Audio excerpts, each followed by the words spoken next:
Robert Martinez had always been proud of his military service. At 68 years old, the memories of his time in Vietnam remained as vivid as yesterday.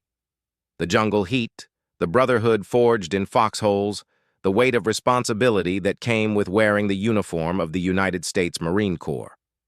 Those days had shaped him into the man he became, teaching him values of honor, courage, and commitment that guided every decision in his civilian life.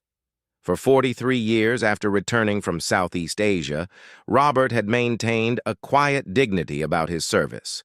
He never spoke much about the war, preferring to let his actions demonstrate the character instilled in him during those transformative years. His small apartment in downtown Phoenix was modest but meticulously maintained, much like the man himself. The walls displayed a few faded photographs from his service days, showing a young Marine with bright eyes and an unwavering stance, surrounded by fellow soldiers who had become brothers in the truest sense.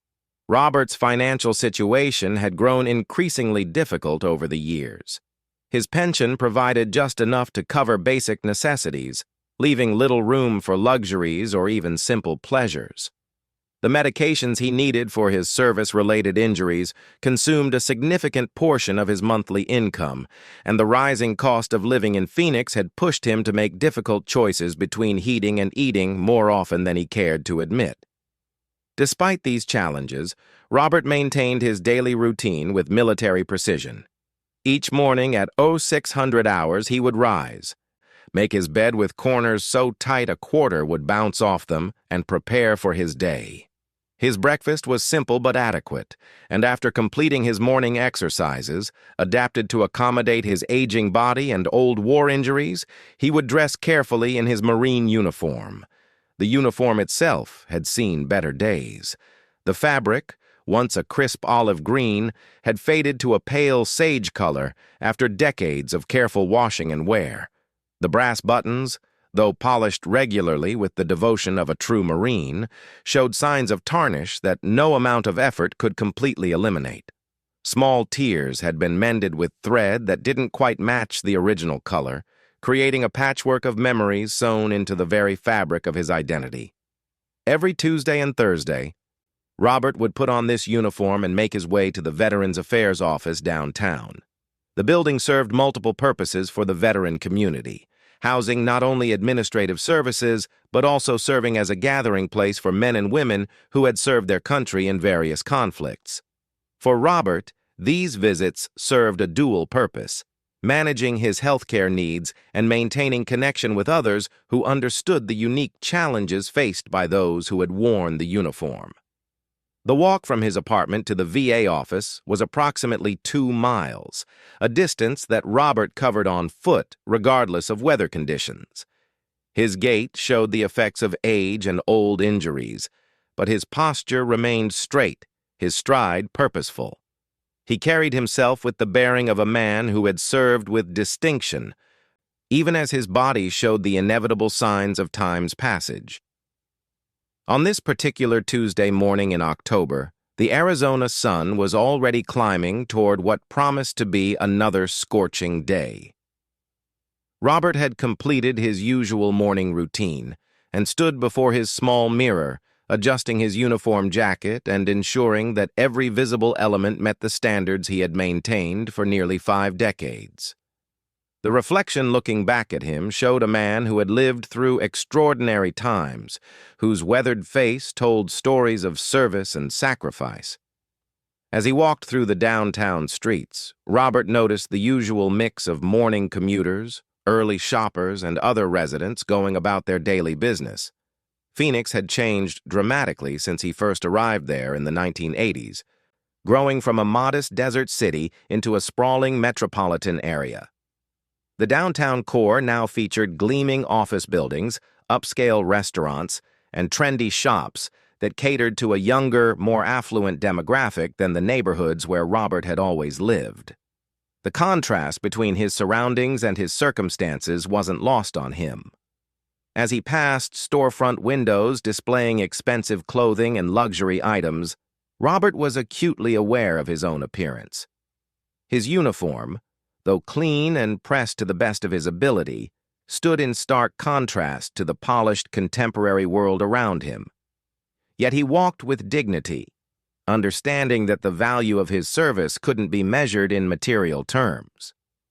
Approaching the intersection of Central Avenue and Van Buren, Robert encountered the morning rush of pedestrians heading to their offices and appointments. It was here, surrounded by the bustling energy of urban life, that his day would take an unexpected turn. The intersection was controlled by traffic lights that seemed to favor vehicular traffic over pedestrians, creating small crowds of people waiting for their turn to cross. Among the morning commuters were three young men in their 20s, dressed in expensive athletic wear and carrying coffee cups from a high-end cafe. Their conversation was animated, filled with discussions about weekend plans and recent purchases. Their appearance suggested comfortable lives, perhaps supported by family wealth or successful early careers in the tech industry that had transformed Phoenix's economy in recent years. As the group waited for the light to change, one of them noticed Robert standing nearby. The young man's attention was immediately drawn to the veteran's faded uniform, the visible mending, and the general worn appearance of what had once been military dress. What happened next would set in motion a series of events that none of the participants could have anticipated. The first young man nudged his companions, drawing their attention to Robert with a subtle gesture. Their conversation shifted from their own concerns to commentary about the elderly veteran standing just a few feet away. Their voices, though not intended to be heard by their subject, carried clearly in the morning air. "Look at that old guy," whispered the first, his tone carrying a mixture of amusement and disdain. "Is that supposed to be a uniform?" His friends joined in the observation, their comments growing bolder as they assumed their target couldn't hear or wouldn't respond. "Looks like he got it from a thrift store," added another. "Probably never even served. Just trying to get sympathy or handouts." The third member of the group, emboldened by his friends' reactions, spoke more loudly. "If you're going to pretend to be a soldier, at least get a uniform that fits. That thing looks like it's been through a war zone." Robert heard every word. His jaw tightened almost imperceptibly, and his hands, clasped behind his back in a position of military rest, clenched slightly. But he maintained his composure, staring straight ahead as he had been trained to do decades earlier when facing far more serious challenges than the ignorant comments of privileged youth. The light changed, and the crowd began to move across the intersection. The three young men continued their commentary as they walked, apparently enjoying their impromptu entertainment. Their laughter carried back to Robert, who followed at his own measured pace, his dignity intact despite the unprovoked attack on his character and service. "Hey, Grandpa," called one of them, turning back toward Robert as they reached the other side of the street. "Next time you want to play dress-up, try a costume store. They might have something that actually fits." Other pedestrians in the area had begun to notice the situation. Some looked uncomfortable with what they were witnessing, while others seemed curious about the developing confrontation. Robert continued walking, his destination unchanged, his purpose unshaken by the juvenile behavior of strangers who knew nothing about sacrifice or service. The young men, perhaps disappointed by Robert's lack of response, decided to escalate their harassment. They slowed their pace, allowing the veteran to catch up, then began walking alongside him, their comments becoming more direct and personal. "Seriously, old man, where did you get that costume? And what's with all the fake patches? You trying to impress someone?" The questions came rapid fire, designed to provoke a reaction that would provide further entertainment for the group.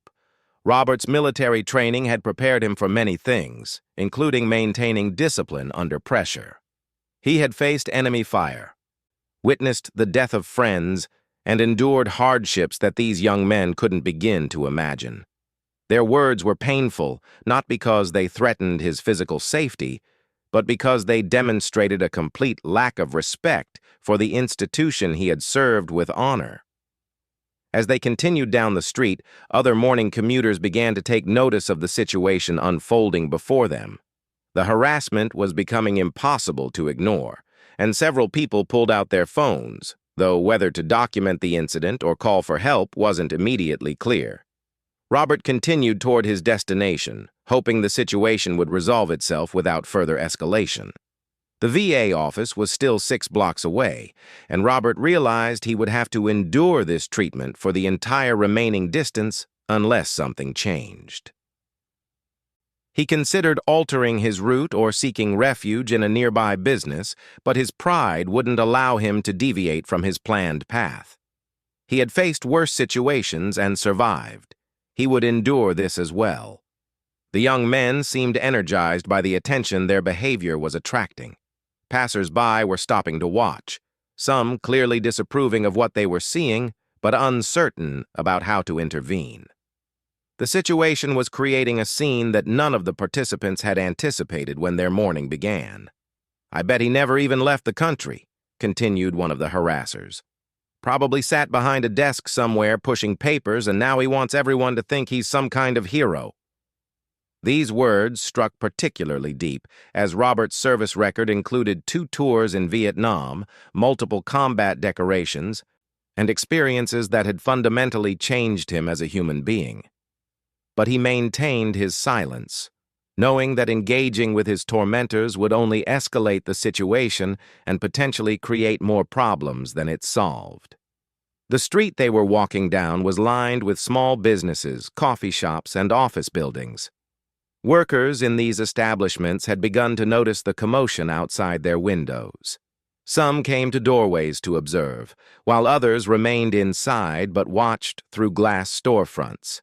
The incident was becoming a public spectacle that reflected poorly on everyone involved.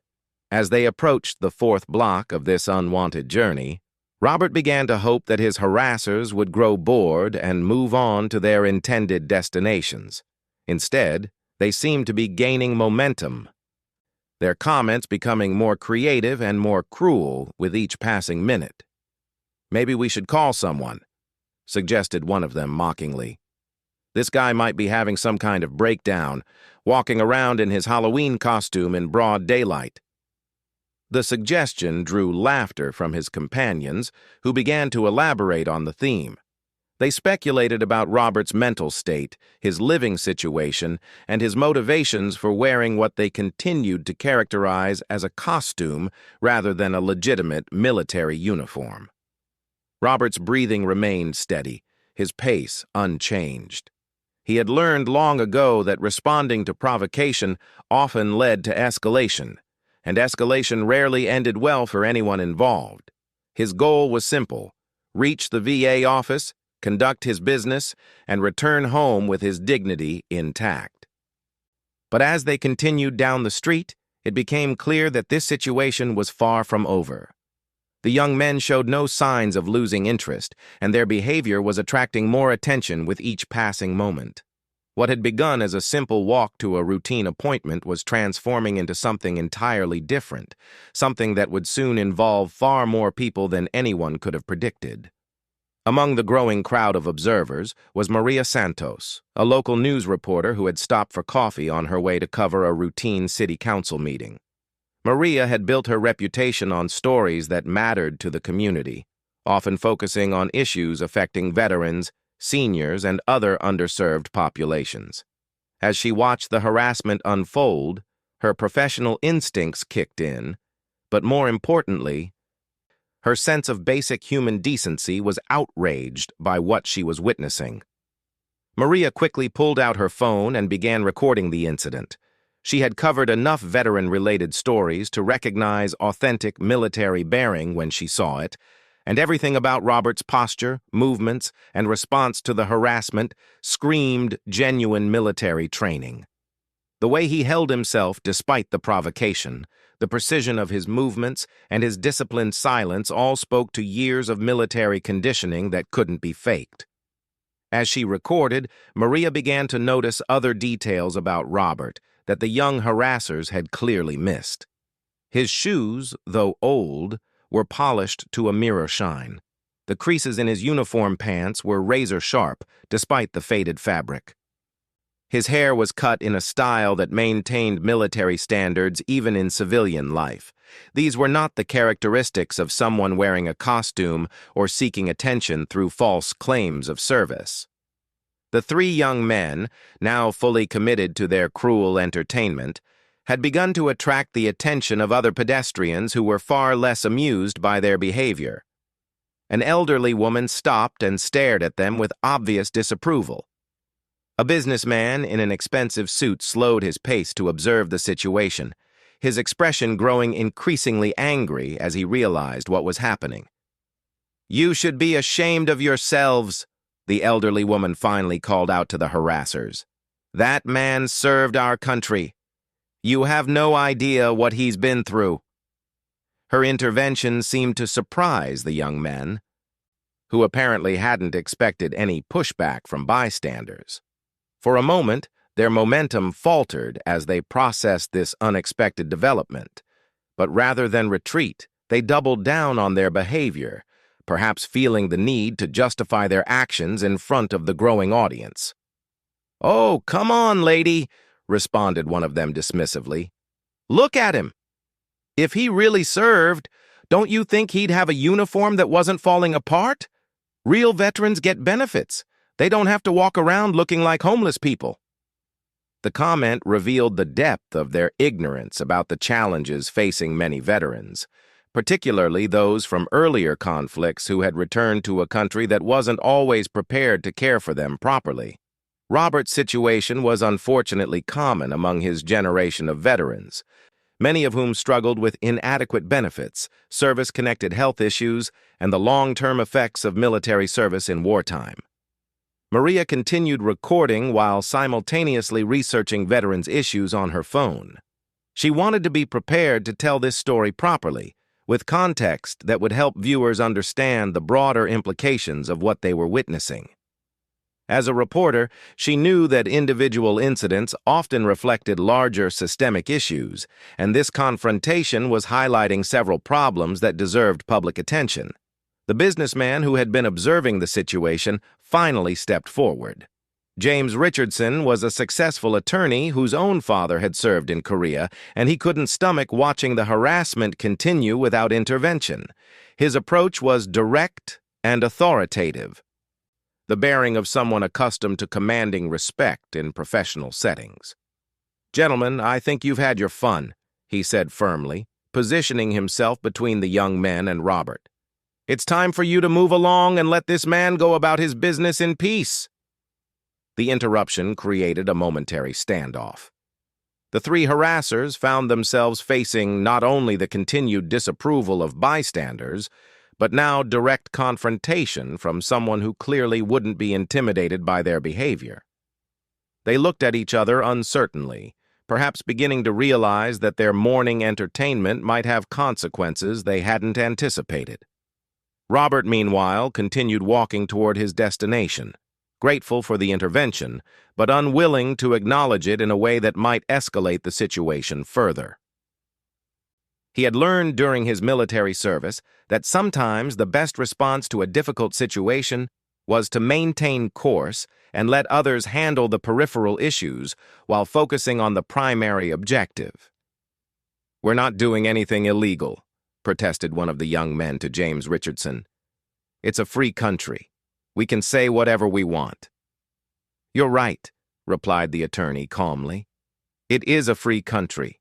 Free because men like him fought to keep it that way.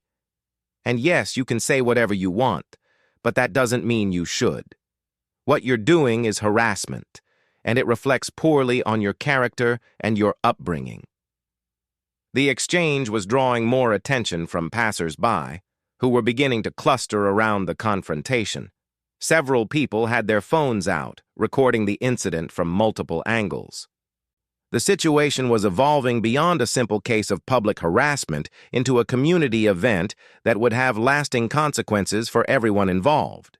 Among the new arrivals on the scene was David Chen, a Iraq War veteran who worked in one of the nearby office buildings. David had been watching from his office window as the situation developed, and when he saw the harassment continuing despite intervention from bystanders, he decided to take action. As someone who understood the military brotherhood that transcended generational and service differences, he couldn't stand by while a fellow veteran was being humiliated. David's approach was different from the others who had attempted to intervene. Rather than confronting the harassers directly, he walked straight to Robert and fell into step beside him, matching the older veteran's pace and bearing. His presence was immediately noticeable to everyone in the area, as his own military bearing was unmistakable despite his civilian business attire. "Good morning, Marine," David said quietly to Robert, using the traditional greeting that identified him as someone who understood military culture. "Mind if I walk with you?" For the first time since the harassment began, Robert's expression changed slightly. The greeting and offer of companionship from a fellow veteran provided a moment of connection that transcended the ugliness of the morning's events. He nodded slightly, acknowledging David's presence without breaking his disciplined silence. The young harassers, suddenly faced with two military veterans instead of one isolated elderly man, found their confidence wavering. The dynamic of the situation had shifted dramatically, and what had seemed like harmless fun was beginning to feel more serious and potentially threatening to their own safety and reputation. Maria Santos, still recording the incident, recognized that the story was developing beyond a simple case of harassment into something much more significant. The community response to the veterans' treatment was becoming as important as the original incident, and she knew that this footage would resonate with viewers who understood the importance of respecting those who had served their country. As the group continued down the street, now including Robert, David, and the three increasingly uncomfortable young men, other changes were taking place around them. Word of the incident was spreading through social media as bystanders shared videos and descriptions of what they had witnessed. The hashtag #DasRespectOurVeterans began trending locally as people expressed their outrage over the harassment. The viral nature of social media meant that the incident was reaching audiences far beyond those present on the Phoenix street corner. Veterans organizations, active duty military members, and patriotic civilians across the country began sharing the videos and expressing their support for Robert while condemning the behavior of his harassers. Among those who saw the early social media posts was Sergeant Major Patricia Williams, a Marine recruiter based at the nearby military entrance processing station.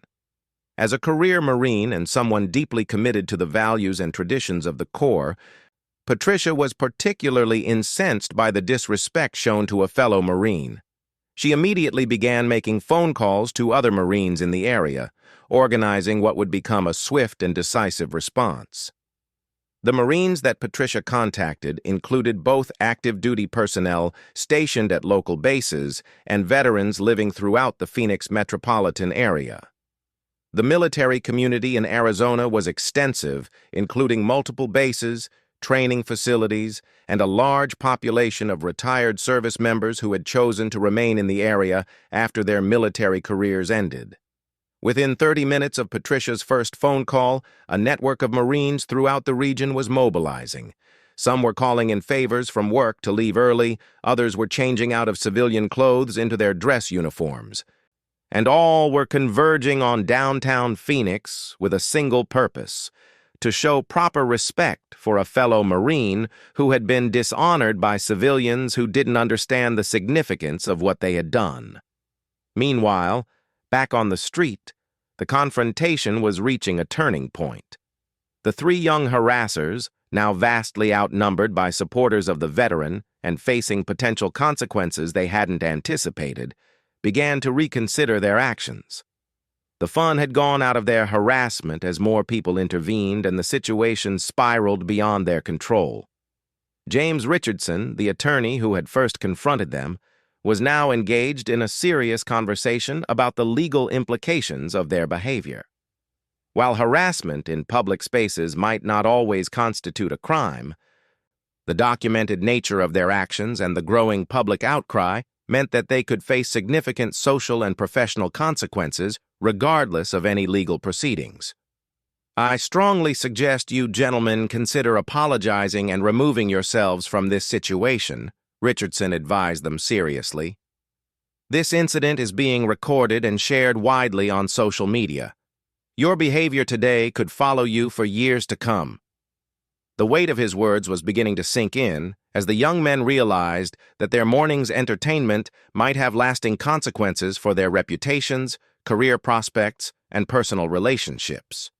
What had seemed like harmless fun was becoming a public relations nightmare that could affect every aspect of their lives. Robert and David continued walking toward the VA office, their destination now only 2 blocks away. Behind them, the crowd of supporters continued to grow as more people learned about the incident and chose to show their solidarity with the veteran who had been wronged. The simple walk to a routine appointment had become a community rally for respect and dignity.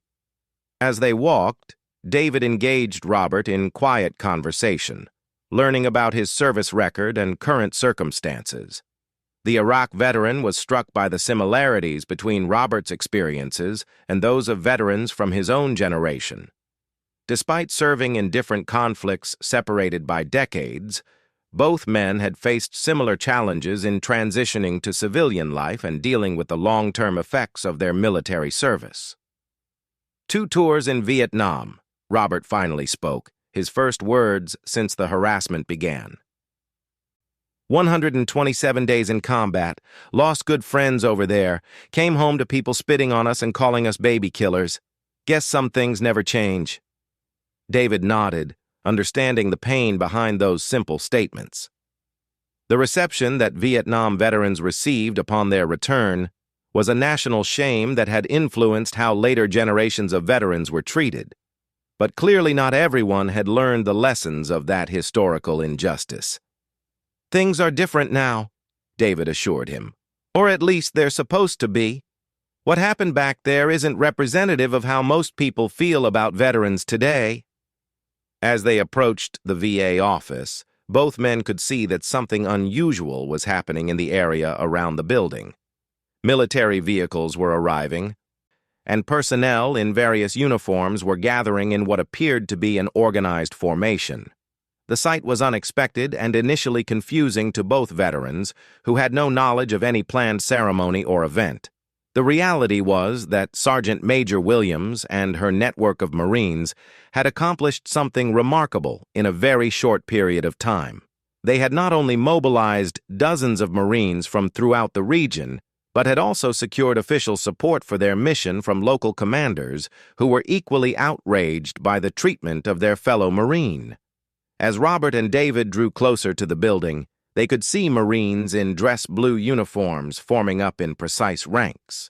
The sight was both beautiful and emotionally overwhelming, particularly for Robert, who hadn't seen such a display of Marine pride and unity since his own active duty days nearly 5 decades earlier. The 3 young harassers, who had continued following at a distance despite the growing opposition to their behavior, stopped dead in their tracks when they saw the military formation developing ahead of them. The reality of what they had done was beginning to dawn on them as they realized that their target wasn't just some random elderly man in a costume, but someone whose service was respected and valued by an entire community of current and former military personnel. Sergeant Major Patricia Williams stood at attention as she watched Robert and David approach the VA building. Behind her, 43 Marines had assembled in perfect formation, their dress blue uniforms creating a striking display of military precision and pride. The sight was breathtaking against the backdrop of the Phoenix skyline, transforming an ordinary Tuesday morning into something extraordinary. Word of the gathering had spread throughout the local military community with unprecedented speed. Active duty Marines from Luke Air Force Base had been granted permission to attend, while retired Marines from across the valley had dropped everything to participate in what was becoming an impromptu ceremony of respect and redemption. The formation included Marines from every generation of service, from Korean War veterans in their 80s to fresh recruits who had earned their Eagle, Globe, and Anchor just months earlier. As Robert approached the formation, his step faltered slightly. The emotional weight of seeing so many Marines gathered in his honor was overwhelming after a morning that had begun with such humiliation and disrespect. Tears began to form in his eyes as he recognized what was happening, understanding that his fellow Marines had rallied to restore the dignity that had been stripped away by ignorant civilians.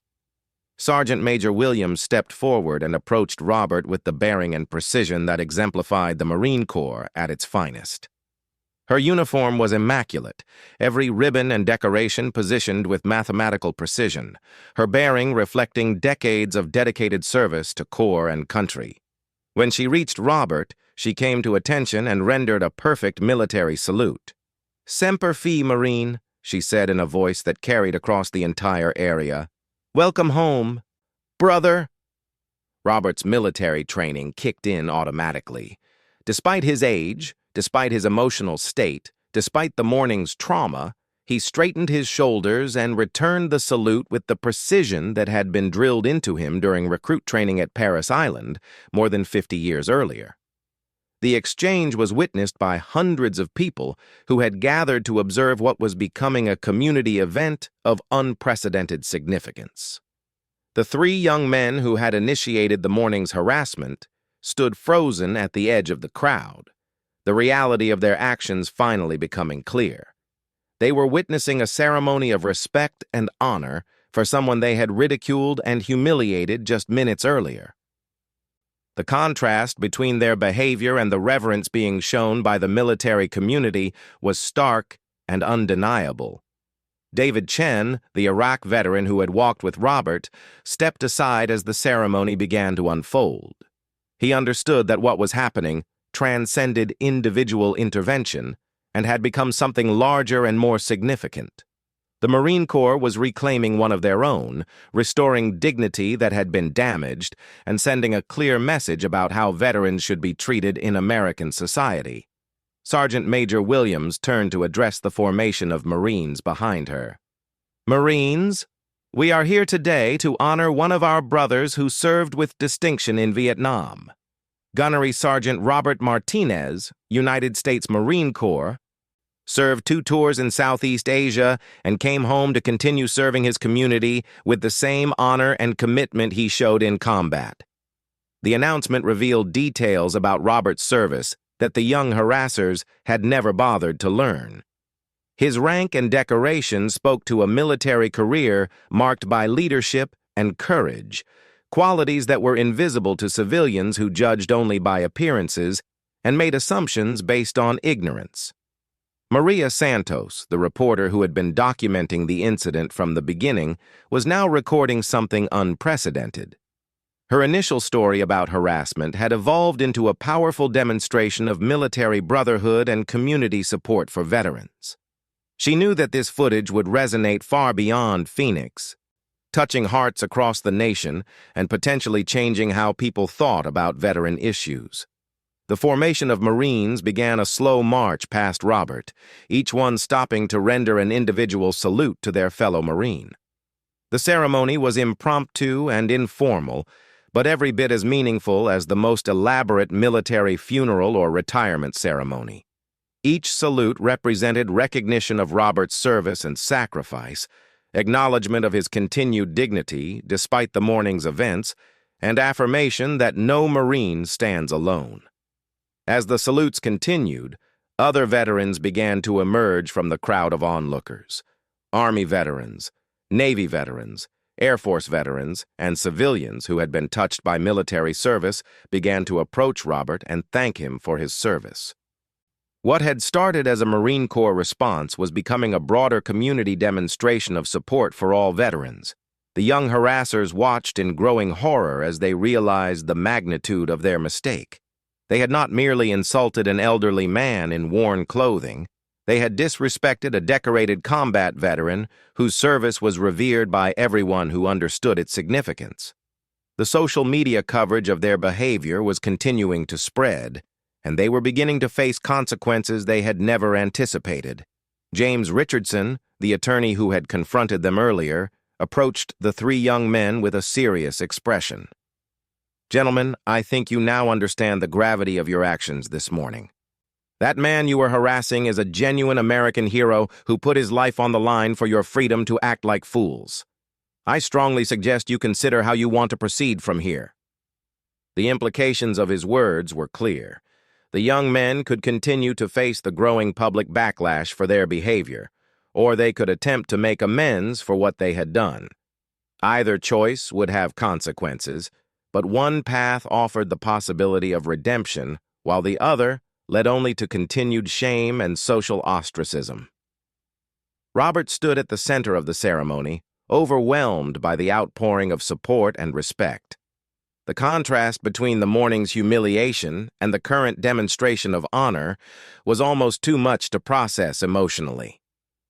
Decades of quiet dignity in the face of societal indifference were being validated by fellow Marines who understood the true value of his service and sacrifice. Sergeant Major Williams had one more surprise in store. She had contacted the Marine Corps League and arranged for the presentation of a new dress blue uniform in Robert's size, complete with all the ribbons and decorations he had earned during his military service. The gesture was both practical and symbolic, providing Robert with a uniform that reflected the honor and respect due to his service while replacing the worn clothing that had made him a target for harassment. "Gunnery Sergeant Martinez," she announced formally, "on behalf of Marines everywhere, we present you with this uniform as a small token of our appreciation for your service and our commitment that no Marine will ever stand alone." The presentation brought tears to the eyes of everyone present, including many of the hardened Marines who had participated in the ceremony. The sight of an elderly veteran being honored by his fellow Marines touched something fundamental about military service and the bonds that connect those who have worn the uniform in defense of their country. As the ceremony continued, the three young harassers found themselves facing increasing pressure from the crowd around them. Other bystanders who had witnessed their behavior were expressing their disgust, and several people were demanding that they apologize for their actions. The social media coverage was making their identities increasingly public, and they were beginning to face real consequences for their morning's entertainment. Finally, one of them broke. The weight of public condemnation, the realization of what they had done, and the powerful demonstration of respect for Robert's service became too much to bear. He pushed through the crowd toward Robert, his face showing genuine remorse and fear about what his actions had set in motion. "Sir, I'm sorry," he called out, his voice breaking with emotion. "We didn't know. We didn't understand. I'm so sorry for what we did to you." His apology was heard by everyone in the area, including the Marines in formation and the growing crowd of supporters. The moment represented a potential turning point, an opportunity for education and redemption in the midst of what had been an ugly display of ignorance and disrespect. Robert turned to face his former tormentor, his expression unreadable. The young man stood before him, stripped of the arrogance and cruelty that had marked his behavior just an hour earlier. In his place stood someone who had been forced to confront the reality of his actions and their impact on another human being. "Do you understand what you did wrong?" Robert asked quietly, his voice carrying the authority of someone who had led Marines in combat and survived situations these young men couldn't imagine. "Yes, sir," replied the young man, tears now flowing freely down his face. "We disrespected your service. We made fun of you for things we didn't understand. We acted like bullies because we thought it was funny, and it wasn't funny at all." The exchange was being recorded by multiple people in the crowd, ensuring that this moment of accountability and potential redemption would be preserved alongside the earlier footage of harassment and humiliation. The complete story was becoming something much more complex than simple cyberbullying or veteran mistreatment. Robert looked at the young man for a long moment before responding. "I served 2 tours in Vietnam. I lost friends over there. Good Marines who never got to come home, never got to have families, never got to see their children grow up. When you disrespect the uniform, you disrespect their sacrifice too. The words hung in the air, carrying the weight of decades of loss and memory. The young man's companions had now joined him, all three standing before Robert with expressions of genuine shame and remorse. The crowd around them watched silently, understanding that they were witnessing something significant in the education of three young Americans about sacrifice, service, and respect.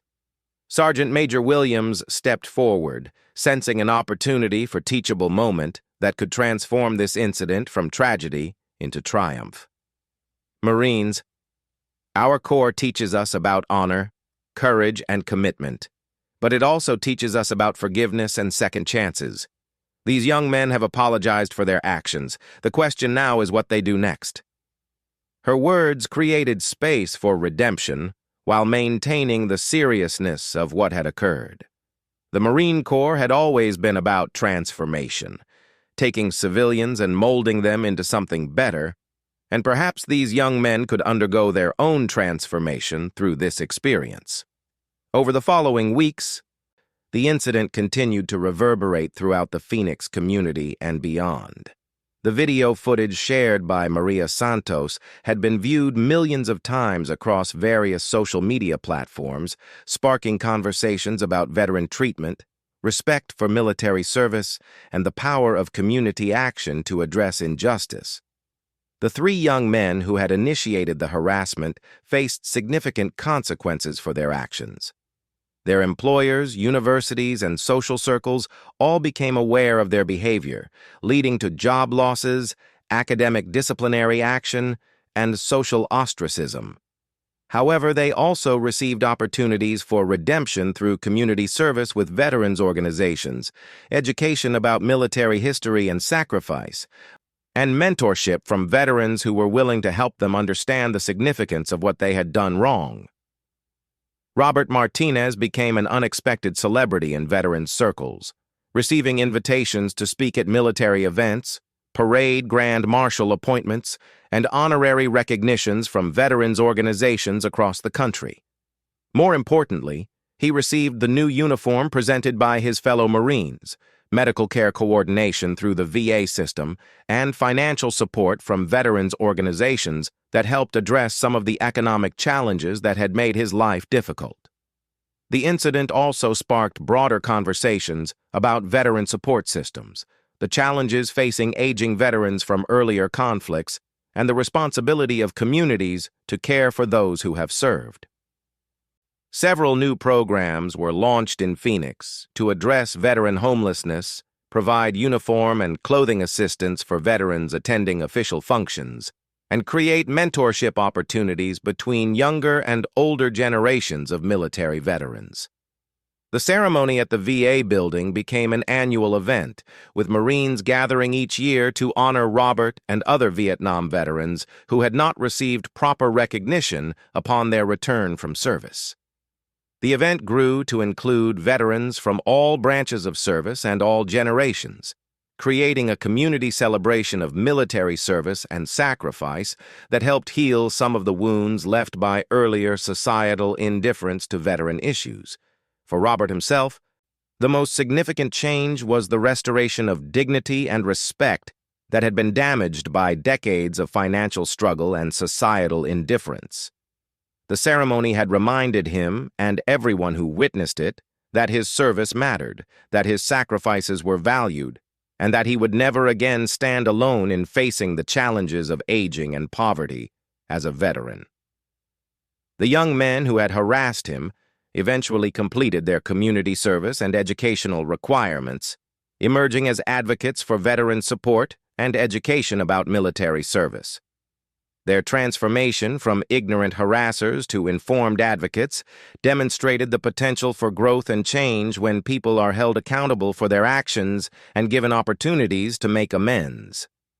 The incident ultimately became a powerful reminder that respect for military service should transcend political differences, generational gaps, and economic circumstances. The Marines who rallied to Robert's defense had sent a clear message that veteran dignity was non-negotiable and that communities have a responsibility to ensure that those who serve their country are treated with the honor and respect they deserve.